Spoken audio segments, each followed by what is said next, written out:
Hello, friends. This is Natasha and the Cryptemic Academy. In this episode, briefly, but with key highlights, let's go.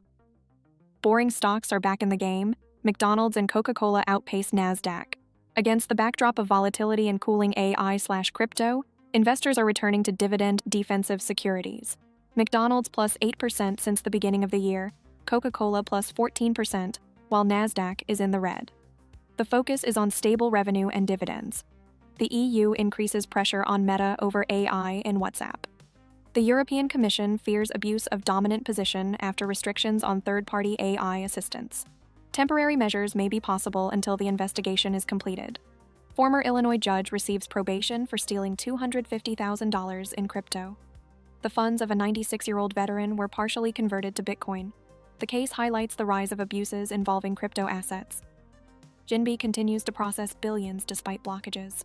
The fraud-related platform processed $17.9 billion, moving its infrastructure to new messengers and wallets. Regulatory pressure remains. Discord introduces global age verification, access to 18+, through face scan or ID. The measure is aimed at protecting teenagers and comes against the backdrop of increased regulatory control over social networks. An influencer from Dubai sold XRP for Shibi. The transition from a utility asset to a meme token has sparked debates about risk and short-term strategy.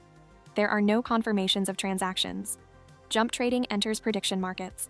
The company may acquire stakes in Kalshi and Polymarket in exchange for liquidity. Institutional interest in prediction markets is growing. Bitcoin below $70,000 ahead of macro data. The market is awaiting data on employment and inflation in the US. Strong statistics could delay the Fed's rate cuts and increase volatility. Russia launches tokenization of real assets. The Ministry of Finance and the Bank of Russia are preparing to transfer rights to real estate, shares, and other assets into tokenized for M. At the same time, a strict model of crypto regulation is being formed. Binance integrated RLUSD into the XRP ledger. The Ripple stablecoin has received native support on the XRPL exchange. Now the key question is the volumes and real liquidity. Russia is increasing pressure on WhatsApp. The domestic application Max is being promoted with integration of government services and payments.